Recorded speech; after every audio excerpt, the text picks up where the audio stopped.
morning. It's midweek and this is Business Morning. Thank you for joining us. I'm Chimeze Obi Iwago.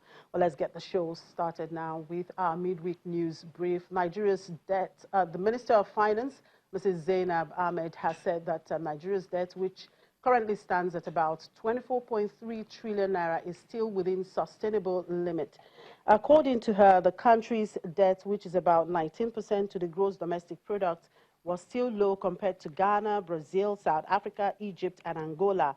She maintains that there was no plan to remove fuel subsidy as being speculated, and the current subsidy arrangement, which was in the form of under-recovery by the Nigerian National Petroleum Corporation, was far better than what was obtainable when oil marketers were paid directly for fuel subsidy. And Africa is unarguably endowed with much human and natural resources. However, these resources are believed not to have been properly utilized for the benefit of the people.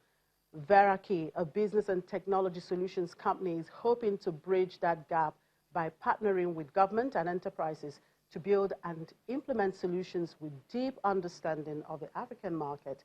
In pursuit of this, the company has formally opened its doors for business by unveiling its corporate identity and operational base in Lagos. From the point of entry, it is business all through. Minds at work, creating solutions to problems.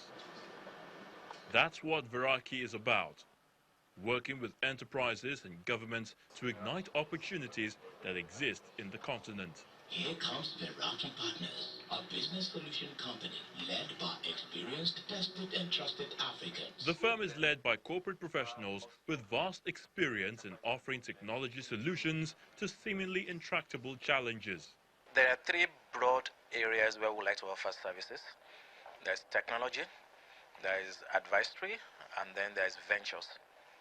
And we think that using those three combinations, we can address a number of challenges across Africa. So a combination of the technology solutions that we've developed with the ventures that we're supporting, and then use our advisory capabilities to unlock value and to ensure the government, the businesses, and the citizens embrace change.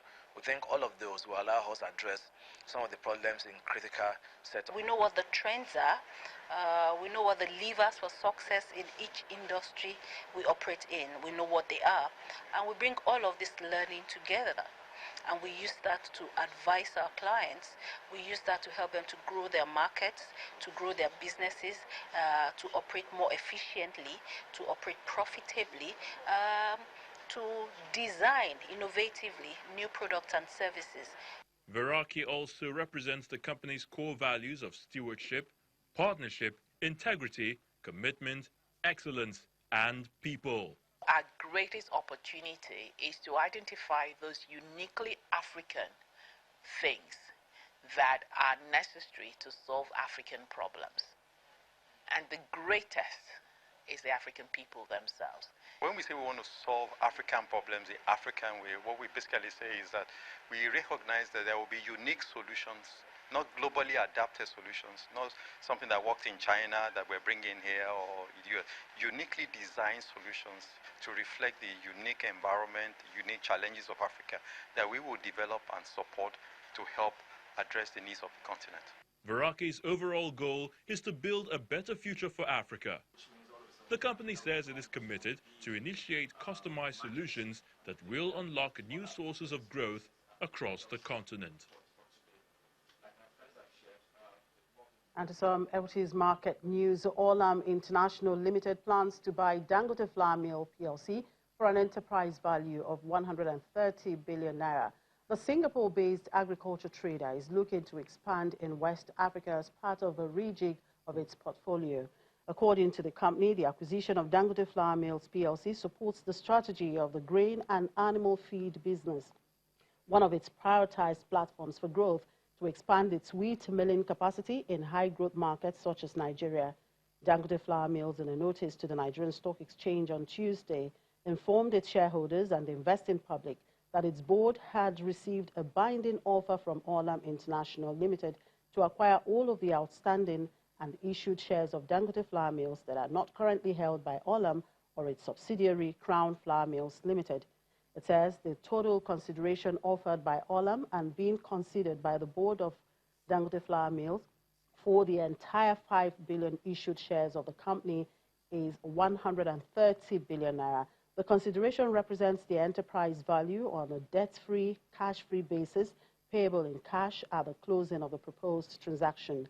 However, the offer is subject to, among other things, shareholders' approval, regulatory approvals, the sanction of the Federal High Court, as well as the absence of a material adverse change in Dangote Flour Mill. In the meantime, the Nigerian Stock Exchange has admitted over 1.33 billion ordinary shares of Skyway Aviation Handling Company, SAHCO PLC, for listing. This follows the conclusion of the aviation handler's initial public offering, which spanned a period of about 2 months. At the market briefing with traders, SAHCO's management underscored a 15% growth outlook as the Bureau of Public Enterprises confirms the listing of 3 more state-owned assets this year.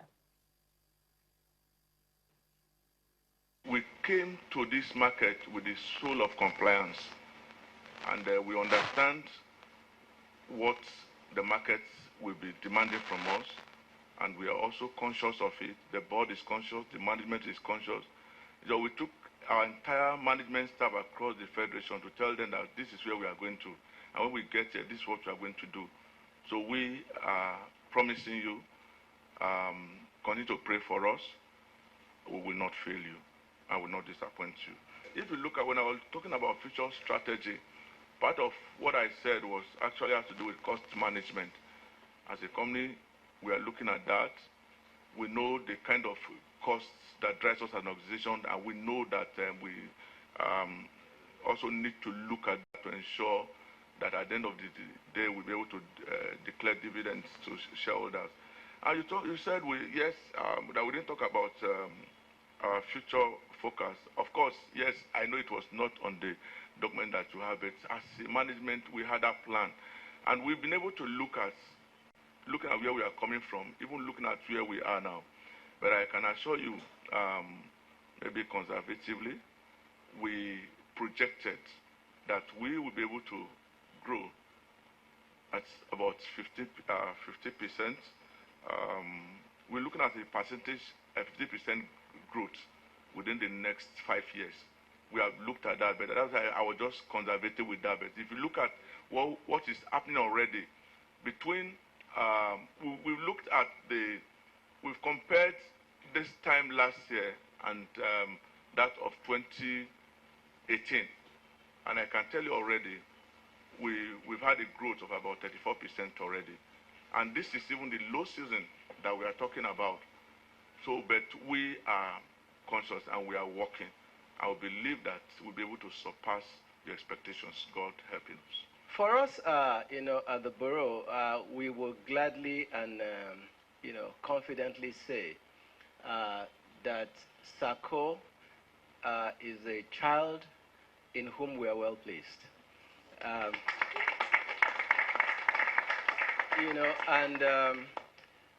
It bears a very eloquent testimony to the principle and doctrine of privatization, which we have always preached over the years. We believe that state-owned enterprises are better managed, by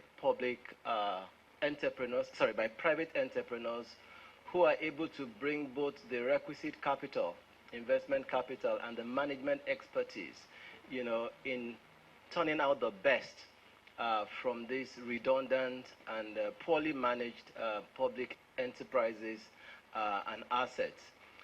So for us, pushing this process, to this stage, hasn't been any major problem.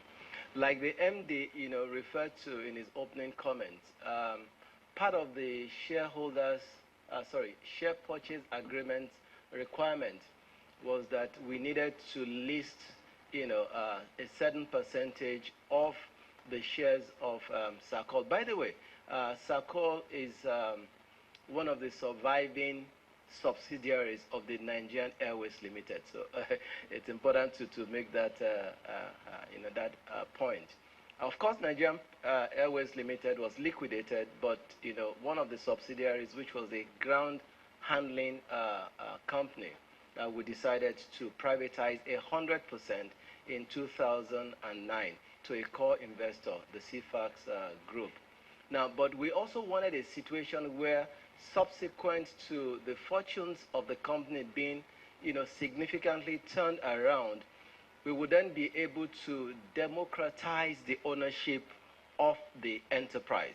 Because one accusation that we get quite frequently is that privatization is about government selling a common patrimony, a common jewel to friends of government and other private cronies of government. And we feel that the best way, to ensure that the generality of Nigerians get the benefits of these assets that are owned by the state but being privatized is to bring them to the floor of the exchange. So about 2 years ago, we then had a program, of course, spearheaded by the CEO of the stock exchange, Mr. Oscar Onyema, through which we put together a team of stakeholders to identify some of the existing state-owned enterprises that had been privatized but were yet to be brought to the market. So we identified 4 in that first round, and SAHCO happens to be the first of the 4 that has come to the market. We're still working very closely with the group, to prepare the other 3 for listing. We believe that before September, one of the other companies should be ready to come to the market, and then the other 2 before the end of the year. But let me also say that it's not all good news, because what we have seen in the past 18 months, just working through this process with SAHCO, is that the market itself needs to, how do I put it, needs to be revived in such a way that it can return benefits to these core investors. It would be unfair for the bureau to force the core investors to come to the market at a value that is significantly lower than what they acquired these assets from the federal government from. So we don't want to push them into a situation where they are losing value for the investments that they've made. So we also need to see how to ensure that the market fundamentals are right, and then that it adequately compensates the core investors who had de-risked these assets to then come to the market. So we're very, very delighted to be working with the stock exchange to improve the number of companies that are coming for listing. I understand from the executive director that this is the 163rd company of the exchange. So we hope to be able to bring the 164th very soon, and subsequently the others in rapid succession.